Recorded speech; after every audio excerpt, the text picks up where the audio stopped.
신약성경 153면에 있습니다. 다 같이 찾으셔서 한음성으로 받들어 봉독합니다. 요한복음 6장 16절에서 21절까지 있는 말씀입니다. 저물매 제자들이 바다에 내려가서 배를 타고 바다를 건너 가버나움으로 가는데 이미 어두웠고 예수는 아직 그들에게 오시지 아니하셨더니 큰 바람이 불어 파도가 일어나더라.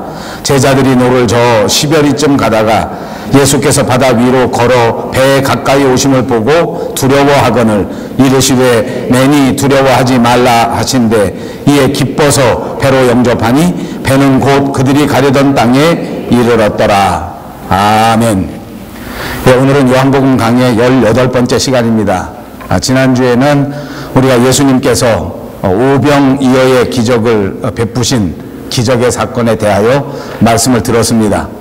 이제 여러 사람들이 이 예수님의 기적의 혜택을 받고 그 도시락을 통해서 배불리 먹고 12강줄이나 남는 그 기적을 체험하게 되었습니다. 그런 기적을 눈으로 목도한 그 군중들은 예수님을 섬기고 예수님을 따르고 그리고 예수님을 자기들의 왕으로 삼아야 하겠다 이렇게 생각하게 된 것입니다. 그러나 우리가 아는 것처럼 예수님께서는 이 백성들의 움직임에 대해서 동조하지 않으셨고 이 백성들의 요구에 대하여 동의해 주지 않으셨습니다. 오히려 예수님께서는 이런 백성들의 요청을 단호하게 거절하셨습니다. 왜냐하면 예수님께서는 백성들이 바라는 대로 정치적인 지도자 또는 정치적인 메시아로서 이 땅에 오신 것이 아니라 이 인류를 죄와 사망에서 구원하실 신앙적 지도자 그리고 영적 메시아로 이 땅에 오셨기 때문에 이것이 엄청난 차이가 있기 때문에 이런 정치적 지도자의 길을 거절하시고 신앙의 지도자요 영적 메시아로서 백성들에게 다가가시려고 하셨던 계획이었습니다. 자, 이제 예수님께서는 이렇게 백성들이 자기를 왕으로 모시려고 하는 이런 강한 요청을 받으면서 이 백성들을 피해서 혼자 기도하러 산으로 올라가십니다. 성경에 보니까 예수님께서는 이렇게 중요한 일이 있을 때 혼자 기도하러 가셨고 특별히 산으로 올라 기도하신 적이 많습니다. 그리고 제자들은 예수님과 함께 기도하러 간 것이 아니라 배를 타고 갈릴리 바다 저편 가버나움 쪽으로 가게 된 것이 오늘 본문에 나오는 내용입니다. 제자들이 배를 타고 가버나움으로 가는데 그 갈릴리 바다에서 큰 파도가 일어나게 된 것입니다. 항해 동안에 풍랑이 닥쳐온 것입니다. 그래서 그 배가 곧 난파가 될 그런 지경에 처하게 되고 그것 때문에 백성들은 큰 어려움에 처하고 제자들은 몹시 괴로워하게 되었습니다. 그런데 오늘 본문에 보니까 바로 그 순간에 아수라장 같은 그런 고난의 현장에서 예수님께서 무리로 걸어오고 계시는 것입니다. 제자들은 예수님을 알아보지 못했습니다. 그리고 무서워서 벌벌 떨었습니다. 예수님이 다가오셔서 제자들을 향하여 말씀해 주시기를 나니까 두려워하지 말라, 내니 두려워하지 말라 라고 말씀하실 때에야 겨우 정신을 차리고 예수님이 오셨다는 사실을 알게 되어 제자들은 안심하게 되고 그래서 제자들이 예수님을 환영하고 예수님을 배에 모시게 되고 결국 예수님께서 함께 해주시는 이 제자들의 배는 그들이 가려고 했던 목적지에 안전하게 도착하게 된 것입니다. 여러분, 이 성경에 나오는 갈릴리 호수는 그 주변이 무척 아름다운 그런 광경을 가지고 있는 호수입니다. 이 호수에는 옛날서부터 여러 가지 종류의 각종 물고기가 살고 있었기 때문에 아주 옛날서부터 이 갈릴리 바다에는 어업이 크게 발달한 곳입니다. 호수의 북쪽에는 우리가 잘 아는 벳세다 광야가 있었고 가버나움이라고 하는 곳도 있었습니다. 그리고 그 남쪽에는 디베랴 광야가 있습니다. 지난 시간 우리가 공부한 이 모든 기적의 사건들, 오병이어의 기적은 이 디베랴에서 벌어진 것입니다. 자, 모두가 유명한 갈릴리 호숫가 근처에 있었던 도시들의 이름이요 어촌들의 이름인 것입니다. 이 호숫가 해변을 예수님께서는 살아생전에 늘 걸으시면서 말씀을 묵상하시고 하늘을 향하여 기도하셨던 곳, 그것이 바로 이 갈릴리 호숫가의 해변입니다. 이 해변에서 예수님께서는 그 마음에 합한 자들을 제자로 선택하시고 제자들을 부르시고 그들로 하여금 더 이상 고기를 낚는 어부가 아니라 사람을 낚는 어부가 되게 만들어 주시고 새로운 사람으로 거듭나게 하시고 새로운 사명으로 인생을 살아갈 수 있도록 만들어 주셨던 것입니다. 그런데 이 갈릴리 호수는 바다의 수면보다 무려 200m나 낮은 곳입니다. 해수면보다 200m나 낮은 곳에 있다는 것입니다. 그리고 이 호수의 깊은 곳은 무려 50m나 되는 아주 깊은 그리고 아주 큰 호수입니다. 이 호수가 얼만큼 큰가 하니까 남북으로는 약 20km, 동서쪽으로는 약 12km 정도 되는 큰 호수입니다. 우리 교회가 있는 코키틀람 센터에서부터 20km로 서쪽으로 달리면 거의 밴쿠버 끝에까지 이르러야 20km입니다. 만약 우리 밴쿠버 영성교회에서부터 남쪽으로 계속해서 12km를 달린다면 저쪽 서리에 96번가 정도 되는 것 같습니다. 제가 지도에 찍어 보았습니다. 그러니까 저쪽 밴쿠버 서쪽 끝에서부터 저 서리 너머에까지 그 전체가 다 호수라고 생각한다고 하면 이 갈릴리 호수는 결코 작은 호수가 아닙니다. 그래서 이것이 크고 이것이 깊은 그런 호수였기 때문에 때때로 이것을 바다라고 불렀습니다. 뿐만 아니라 호수라고 하기에는 이 갈릴리 호수에 때를 따라서 이 해수면보다 200m가 낮은 지형 때문에 또 주변에 있었던 큰 산악 지역 때문에 바람이 불고 돌풍이 일어나면 바다보다도 훨씬 더 큰 그런 폭풍이 막 몰아치는 이런 특성이 있기 때문에 이곳을 가리켜 갈릴리 바다라 이렇게도 부르고 갈릴리 호수라 이렇게도 불렀던 것입니다. 그러므로 이 갈릴리 바다에서 고기를 잡으려고 하면 언제 돌풍이 불어올지 모르기 때문에 언제 큰 파도가 일어날지 모르기 때문에 고기 잡는 배들은 여간 조심하지 않으면 안 된다는 것입니다. 오늘 우리가 읽은 성경 본문 요한복음 말씀 외에도 다른 성경에는 이 갈릴리 바다가 종종 등장하고 이 갈릴리 바다에서 폭풍을 만난 그런 사건들에 관한 기록들이 여러 번 소개되고 있습니다. 우리가 기억하는 것처럼 신약성경 마가복음에 보시면 한 번은 제자들이 노를 젓고 있는데 폭풍을 만나게 되었습니다. 이 바다에 파도가 막 몰아치면서 물이 막 들어와서 배 안으로 막 물이 들어오는 것입니다. 이제 그 물이 막 들이치니까 배에 물이 가득 차서 배가 가라앉게 되어버렸습니다. 우리가 아는 것처럼 그때 예수님께서는 그 배 안에서 같이 계시긴 하셨지만 그러나 배 한쪽에서 잠을 주무시고 계셨습니다. 제자들이 참다 못해서 견디다 못해서 예수님을 깨웁니다. 우리가 죽게 되었으니 우리를 좀 돌봐주십시오. 이대로 두었다가는 우리가 다 죽게 되었으니 우리를 좀 도와주십시오 라고 고나게 주무시는 예수님을 깨운 것입니다. 예수님은 일어나셨습니다. 그리고 바다를 향하여 말씀하시기를 잠잠하라 라고 명령하셨습니다. 그랬더니 어떻게 되었습니까? 금방 돌풍이 일어났던 그 갈릴리 바다의 파도가 즉시 그치게 되고 바다가 잠잠해졌습니다. 이런 엄청난 역사를 체험하게 된 예수님의 제자들은 수군거리면서 말하기를 어떻게 이렇게 놀라운 일이 벌어지는가? 어떻게 도대체 이 선생님이 누구시길래 이런 일이 일어나는가? 이 엄청난 바다의 돌풍마저도 이 예수님의 명령에 순종하는가? 이렇게 놀랬다고 하는 기록이 마가복음 4장 35절에 나와 있습니다. 이때 예수님께서는 잠에서 깨어나서 바다를 향하여 잠잠하라고 말씀하신 다음 제자들을 향해서는 그렇게 또 말씀하셨습니다. 왜 무서워하는가? 왜 두려워하는가? 너희에게 어찌하여 믿음이 이토록 없는 것인가? 조그마한 믿음이라도 있었다고 하면 이렇게 두려워할 필요가 없는데, 이렇게 무서워할 필요가 없는데 왜 이렇게 믿음 없는 사람들처럼 무서워하고 두려워하고 혼비백산하는가 하고 질책하셨던 것을 기억할 수 있습니다. 오늘 본문 말씀에서도 갈릴리 바다에서 이루어진 사건입니다. 그리고 그 바다를 건너던 제자들에 관한 사건입니다. 예상치 못했던 폭풍을 만난 것이 오늘 본문의 내용입니다. 그때 제자들은 작은 배를 타고 갈릴리 바다를 건너 저 가버나움이라고 하는 도시로 가고 있었던 길입니다. 예수님은 그 안에 계시지 않았습니다. 산에 올라가서 기도하시러 올라간 것 우리가 말씀드렸습니다. 이제 제자들만 배를 타고 이 바다를 건너고 있었던 중에 날은 이미 어두워진 것입니다. 10리쯤 지나갔습니다. 약 4km 내지는 5km 정도 노를 저어가게 된 것입니다. 갑자기 기상이 바뀌어져 가면서 갑자기 막 바람이 불어오고 갑자기 막 파도가 생겨지고 그 파도가 점점 높아지면서 파도가 거세진 것입니다. 마태복음이나 마가복음에도 이런 기록이 있는데 그때 말씀에는 이 제자들이 정말 힘겹게 이 바다에서 파도를 거슬려 노를 젓고 있었다라고 기록하고 있습니다. 그때에 예수님께서 물 위를 걸어서 제자들을 향해 걸어오신 것입니다.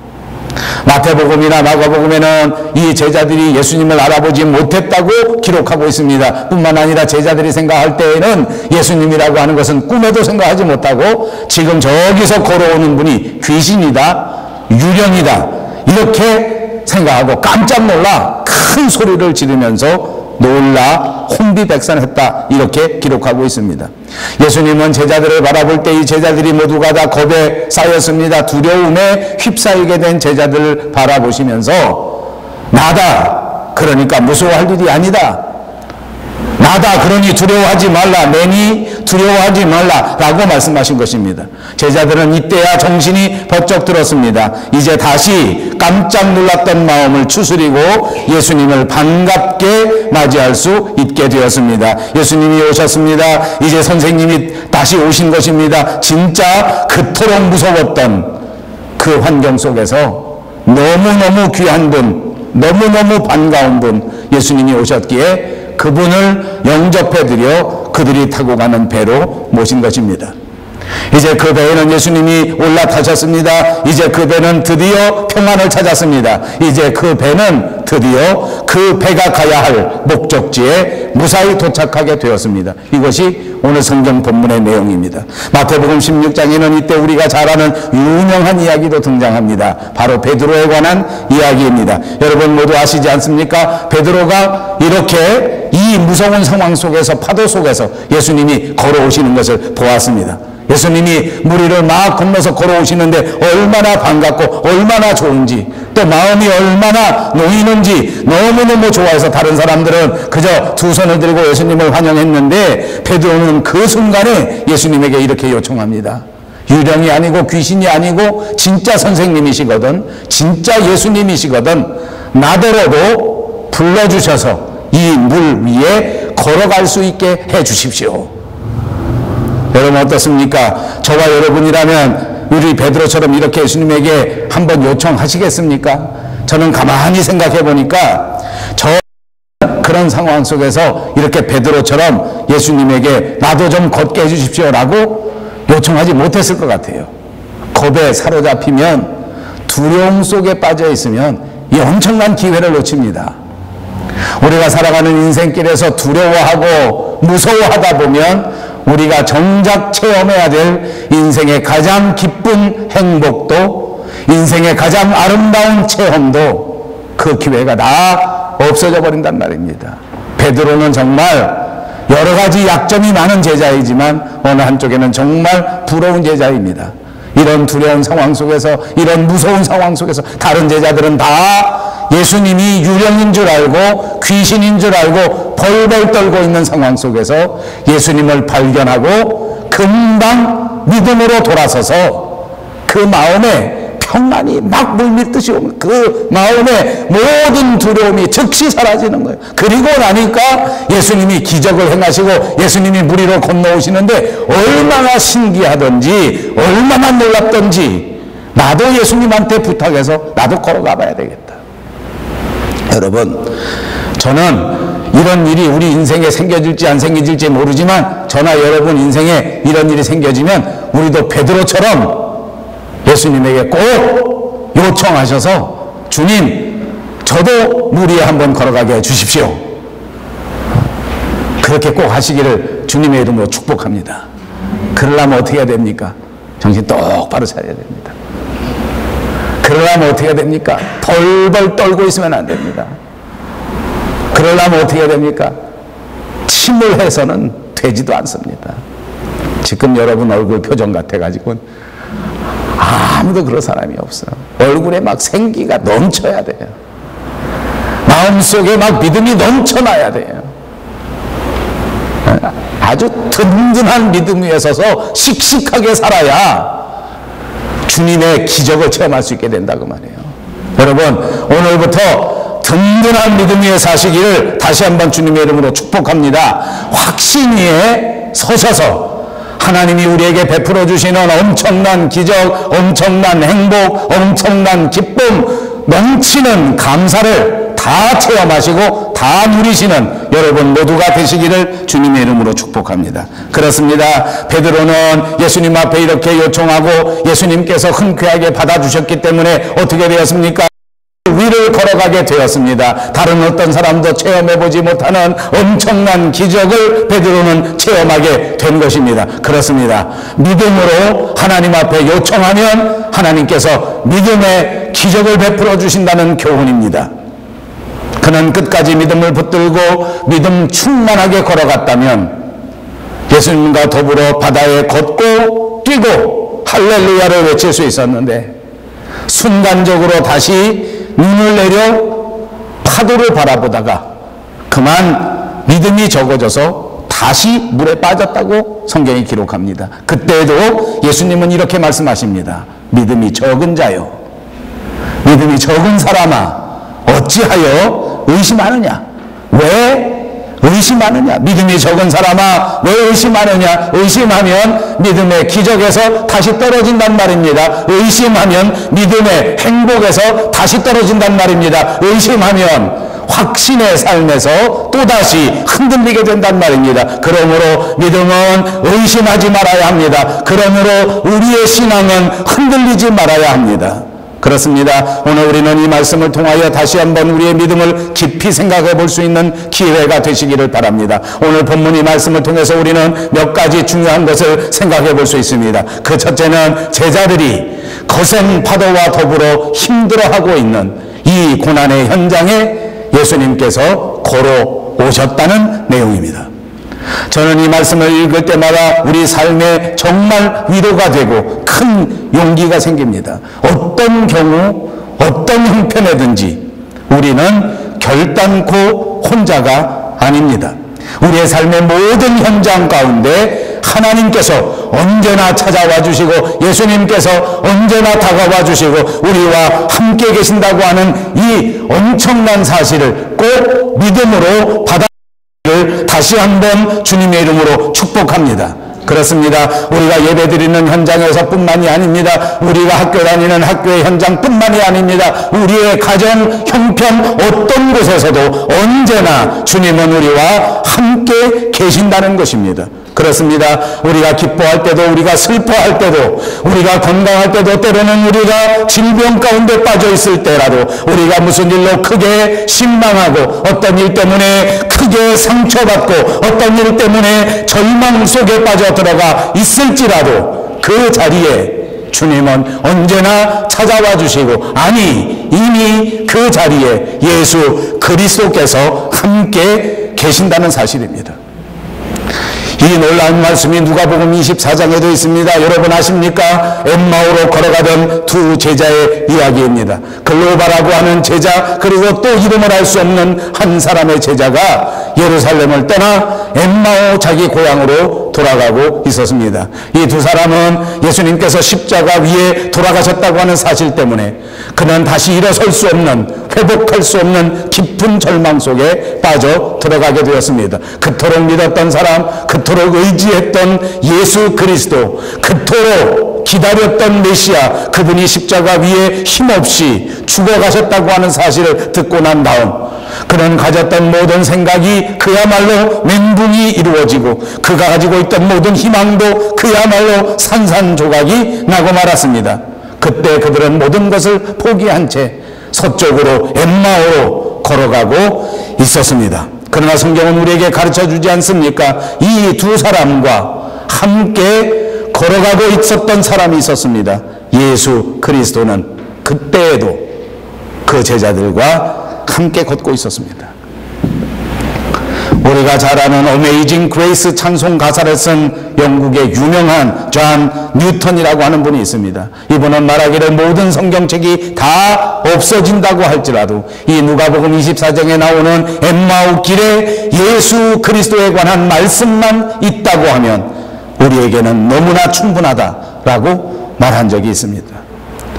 어디 그 말씀뿐이겠습니까? 막달라 마리아가 예수님의 무덤 앞에서 정말로 가슴을 치며 슬피 울고 있을 그때에 예수님은 바로 그 막달라 마리아 옆에 서 계셨습니다.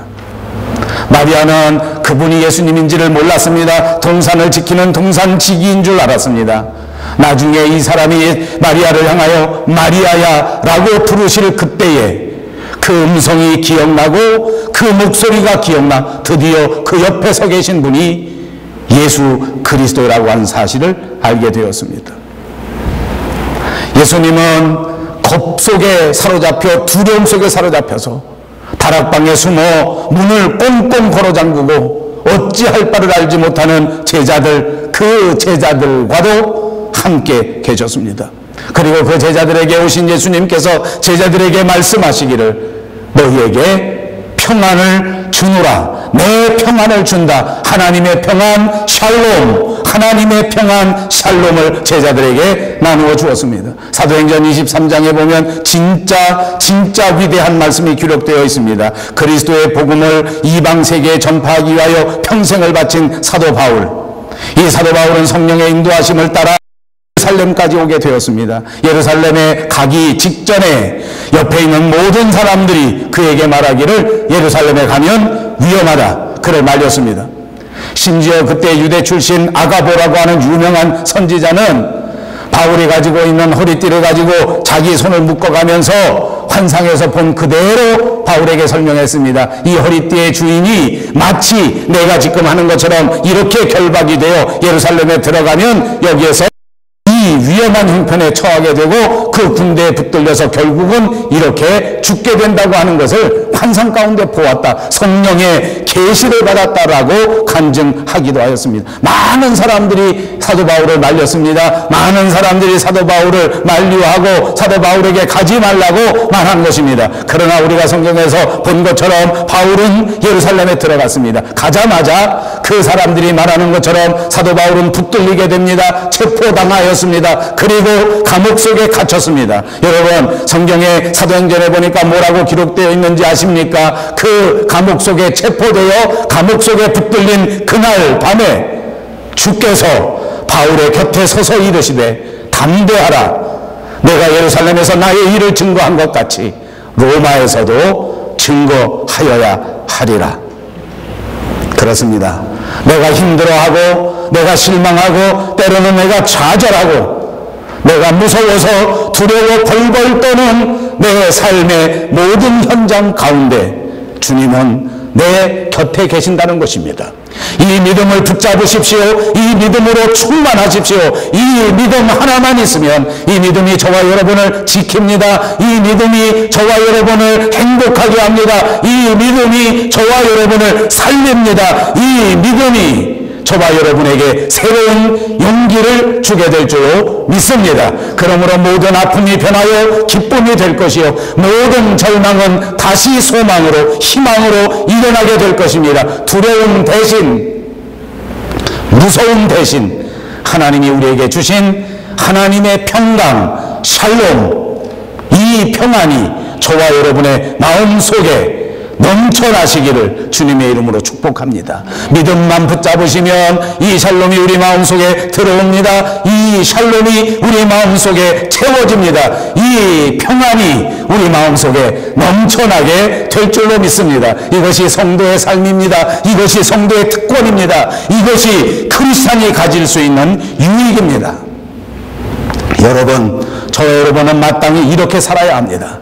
어떤 현장 속에서도 두려워하지 말고 어떤 삶의 형편 속에서도 무서워하지 말고 어떤 좌절 가운데에서도 떨지 마십시오. 믿음만 붙들고 있으면 하나님이 우리 마음속에 찾아와 주셔서 우리를 지켜주실 것이기 때문입니다. 우리에게 이 평안을 넘치도록 부어주실 것이기 때문입니다. 주님이 저와 여러분의 손을 꼭 붙잡아 주실 것을 믿으시기를 바랍니다. 우리의 모든 삶의 현장 속에서 예수님이 함께 계신다. 우리의 모든 삶의 현장 속에서 그리스도께서 동행하신다.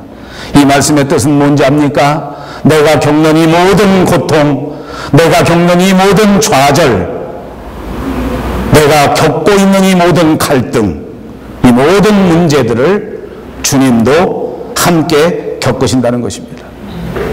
이 말씀은 새삼스러운 말씀이 아닙니다. 구약 성경 그리고 신약 성경 전체의 이 모든 성경 말씀에 일관되게 등장하는 말씀의 주제입니다. 이스라엘 백성들이 애굽에서 무려 종살이 할 때에 400년이나 종살이 하지 않았습니까? 애굽 사람들의 종을 살았습니다. 하나님의 선택된 민족인데, 하나님이 꼭 고르시고 뽑으신 이스라엘의 민족인데, 그런데 애굽 땅에 가서 노예 생활한 것입니다. 도대체 하나님은 무엇을 하고 계셨단 말입니까? 여러분, 성경에 어떻게 나와 있는지 아십니까? 하나님은 이 상황 속에서 우리에게 말씀하십니다. 내가 애굽에 있는 내 백성의 고통을 정령히 보고 그들이 그 간역자로 인하여 부르짖음을 듣고 그 우고를 알고 내가 그들을 애굽인의 손에서 건져내고 그들을 그 땅에서 인도하여 아름답고 광대한 땅, 적과 땅으로 데리고 가려고 하노라. 이제 이스라엘 자손의 부르짖음이 내게 달하고 애굽 사람이 그들을 괴롭게 하는 학대도 내가 보았으니 이제 내가 너를 바로에게 보내어 너로 내 백성 이스라엘 자손을 애굽에서 인도하여 내게 하리라. 이것이 하나님께서 모세에게 주신 말씀입니다. 여러분, 이 말씀 보십시오. 하나님께서는 보셨고 하나님께서는 들으셨고 하나님께서는 이 모든 것을 아셨습니다. 우리의 모든 사정을 보셨을 뿐만 아니라 모든 형편을 아시고 우리의 아픔도 우리의 괴로움도 우리의 외로움까지 하나님께서 함께 겪으셨단 말입니다. 여러분, 이런 종류의 말씀은 세계 그 어떤 종교에도 그 어떤 경전에도 나오지 않습니다. 제가 아는 한, 제가 비교 종교학을 가르치면서 여러 가지 세계 유명한 종교들을 공부하고 또 학생들에게 가르치기 위하여 제가 먼저 살펴보았지만 그 어떤 경전, 그 어떤 종교에도 이런 말씀은 없습니다. 하나님이 친히 내려와서 우리 백성들을 향하여 우리 인간들의 아픔을 하나님이 아시고 같이 겪으시고 그것을 함께 해주시고 그것을 함께 겪는다, 이런 말씀은 있은 적이 없습니다. 여러분 아십니까? 유명한 말씀 가운데 나의 하나님 어찌하여 나를 버리시나이까? 엘리 엘리 라마 사박다니. 여러분, 믿음이 없는 사람은 이 대목의 해석이 정말로 어렵습니다. 어떻게 하나님께서 치사하게 이렇게 말할 수 있단 말인가? 나의 하나님 어찌하여 나를 버리시나이까? 여러분, 이게 뭔지 압니까? 사람들이 지은 죄 때문에, 해결할 수 없는 저와 여러분의 죄악 때문에 하나님께서 당신의 아들을 친히 이 땅에 보내셨을 뿐만 아니라 그 아들을 버리신다는 이야기입니다. 이런 이야기가 어디 있습니까? 세상에 그 어떤 종교에서 그 어떤 신이 이렇게 한단 말입니까? 하나님은 오늘도 저와 여러분을 사랑하셔서 당신의 가장 귀한 독생자까지라도 아낌없이 희생하셨습니다.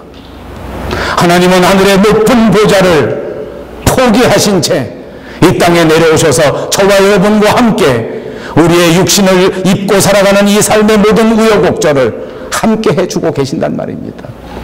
나만 겪는 것이 아닙니다. 우리만 겪고 있는 것이 아닙니다. 나만 아픈 것이 아닙니다. 주님이 여러분 누구와 더불어 함께 계시고 함께 아파하시고 함께 겪어주고 계시는 것입니다. 오늘 말씀 마지막입니다. 예수님께서 배에 오르셨습니다. 그러자 오늘 성경은 뭐라고 말씀합니까? 배는 그들이 가려고 하던 목적지에 도착했다. 즉시 그들이 가려고 하던 목적지에 도착했다. 여러분 어떻습니까? 우리 한 사람 한 사람의 인생길에 누구에게나 목적지가 있습니다.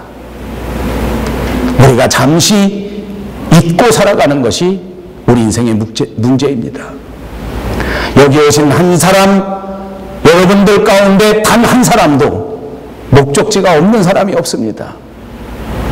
여러분 삶의 목적지를 다시 한번 떠올리시기를 바랍니다. 우리 인생길에 반드시 가야 할 목적지란 말입니다. 우리가 반드시 도달해야 될 그 목적지, 거기를 가야 합니다. 그래서 사람들이 우리를 그 목적지를 향해 가는 우리의 삶을 여정이라고 말합니다. 정이라고 말하는 것입니다. 우리 인생길이 바로 그런 길입니다. 우리가 하나님으로부터 보냄을 받고 이 땅에서 살아가는 동안 하나님이 예정해 놓으시고 하나님이 플랜해 놓으신 하나님의 목적지를 향하여 우리는 걸어가고 있는 것이란 말입니다. 제자들은 작은 배를 타고 갈릴리 바다를 건너다가 예상치 못했던 거센 바람을 만났습니다. 그리고 정말로 깊은 고통 속에 빠졌습니다. 어떻습니까? 바로 저와 여러분이 살아가는 이 삶의 모습과 너무나 비슷하지 않습니까? 우리가 살아가는 인생, 정말 넓은 바다 위에 떠있는 조그만 조각배 같다는 생각이 들지 않으십니까? 저는 가끔 그런 생각을 합니다. 정말 힘없는 조그마한 배, 더더군다나 저는 수영도 할 줄 모릅니다. 만약 심한 파도가 몰아치면 이 배가 어떻게 될까? 만약 감당할 수 없는 파도가 몰아쳐오면 어떨까? 목적지는 아직 많이 남았는데 이 조그만한 배를 가지고 내 목적지까지 가려면 이 노를 열심히 지어야 하는데 얼마나 힘드는지. 자식이 좀 도와주면 훨씬 쉬울 것 같은데 도와주기는커녕 더 힘들게 만드는 것. 아내가 좀 도와주면 금방 갈 것 같은데 아내도 힘겨워서 돕지 못하는 형편이 될 때도 있습니다. 가족들이 좀 도와주면 좋을 것 같은데 오히려 가족들은 내 발목을 붙드는 것 같아요. 그런 생각 해보신 적 없습니까? 진짜 조심스럽고 진짜 불안한 것이 우리 인생입니다. 여러분, 제가 길게 살지 않았지만 분명히 저와 여러분이 살아가는 인생은 절대로 고요한 바다가 아닙니다. 그 어떤 사람도 호수와 같이 고요한 바다를 걷고 있는 사람은 없단 말입니다. 누구든지 언제 불어닥칠지 모르는 파도가 있습니다. 그러나 어떻습니까? 우리 인생 여정에서 우리가 어떤 상황을 만나든, 우리가 얼마나 고생을 했던, 우리가 얼마나 아프든, 우리가 얼마나 상처를 받았던 간에 더 먼저 합니까? 반드시 목적지에 도착해야 된다는 것입니다. 오늘 이 제자들은 건너편 가버나움에 가기 위하여 배를 탄 것입니다. 중간에 폭풍을 만났습니다. 어떤 폭풍을 만났는지는 정말 중요합니다. 폭풍을 만난 제자들에게는 이것이 인생의 전부인 것처럼 생각될 수 있습니다. 그러나 여러분 생각해 보십시오. 만약 이 제자들이 이 폭풍 때문에 가버나움에 가지 못했다면 그들의 인생은 무엇이 되는 겁니까? 그들의 항해는 무엇이 되는 것입니까? 의미가 없어져 버리는 것입니다. 예수님이 이 배에 올라타셨을 그때에 그들은 안전하게 목적지에 갈 수 있게 되었습니다. 여러분, 저와 여러분의 인생에도 예수님이 올라타시면, 예수님이 함께 해주시기만 하면 하나님이 주시는 그 목적지에 우리가 분명히 도착할 수 있습니다. 여러분 그거 믿습니까? 여러분 인생의 그 배 위에 그리스도께서 올라타셨습니까? 아멘. 여러분의 인생, 여러분의 가정 위에 예수님이 함께하고 계십니까?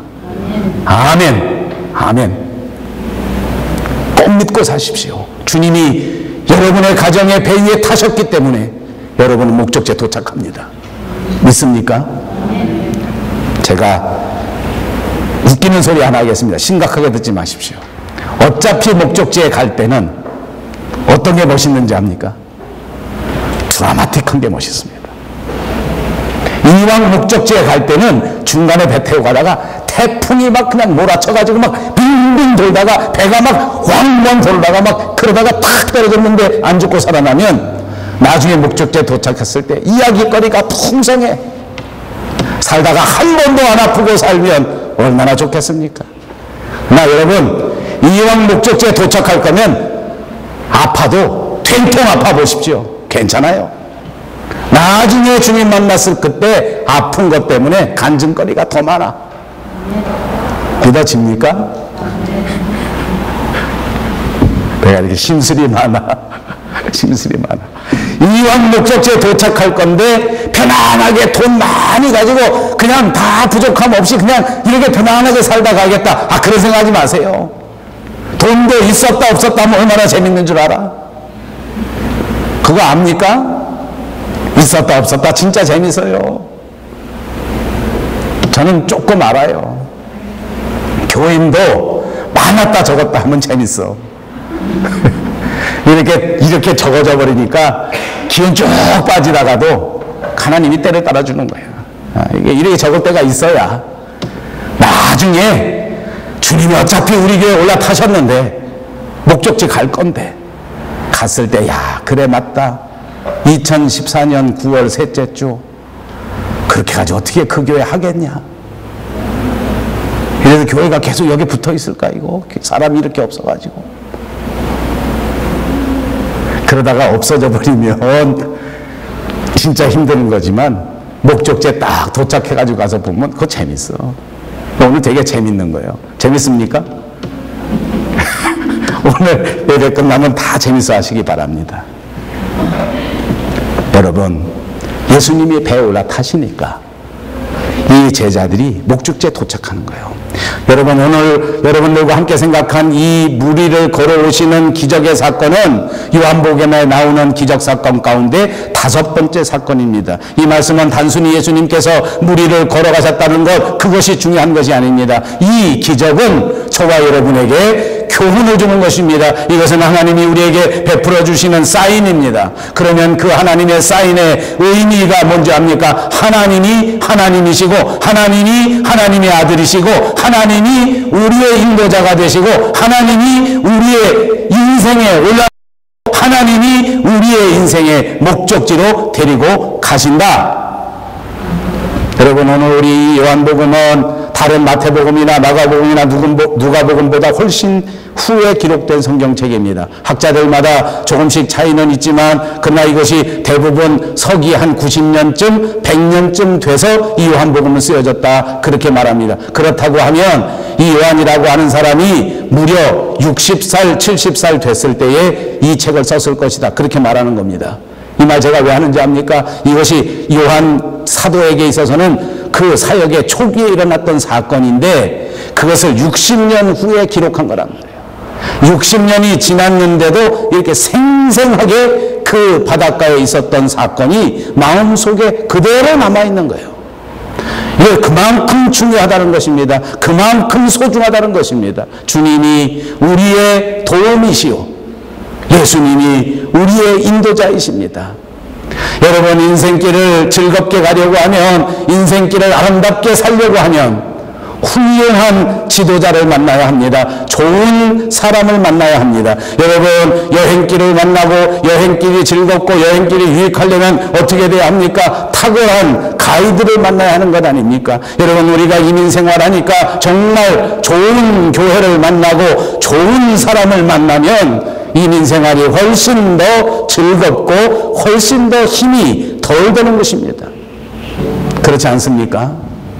여러분 예수님이야말로 우리 인생에서 만날 수 있는 가장 탁월한 훌륭한 지도자이십니다. 월등하신 지도자입니다. 제가 오늘 예배 준비하면서 그런 생각을 한번 해봤어요. 제가 하나님 앞에 오늘 예배하면서 기도하는 기도의 제목입니다. 이왕 하나님이 종으로 사용하시고 목사로 사용하시는데 저는 좀 월등한 목사였으면 좋겠어요. 오늘 예배 시작하기 전에 혼자 속으로 그렇게 기도했어요. 오늘 설교를 월등하게 잘하게 해달라. 제가 월등하게 잘하지 않습니까? 목사를 쳐다볼 게 한 개도 없는데 설교라도 월등하게 잘해야 교인들이 교회 다니면 맛이 나지 않을까 그런 생각이 들더라고. 이럴 때는 아멘하면 어떻게 되는 건지 계산을 잘 해봐야 돼. 함부로 아멘하면 안 돼요. 그럼 내가 다른 거 볼 게 하나도 없다는 거요? 이러거나 저러거나 그런 생각이 들더라고. 왜 예수 믿으면 월등하게 좀 훌륭해야 돼. 예수님 진짜 월등한 분이야. 난 우리 교회도 월등한 교회가 되기를 바랍니다. 난 우리 사랑하는 여러분 성도님들이 다 월등한 사람들 되기 바랍니다. 진짜 다른 데 가서는 만나볼 수 없을 만큼 따뜻한 사람. 여러분 모두 그런 사람 되십시오. 진짜 이 밴쿠버 어느 곳에서도 만날 수 없는 진짜 친절한 사람. 밴쿠버의 어떤 교회 가봐도 만나볼 수 없는 정말 예수님 닮은 그리스도인들.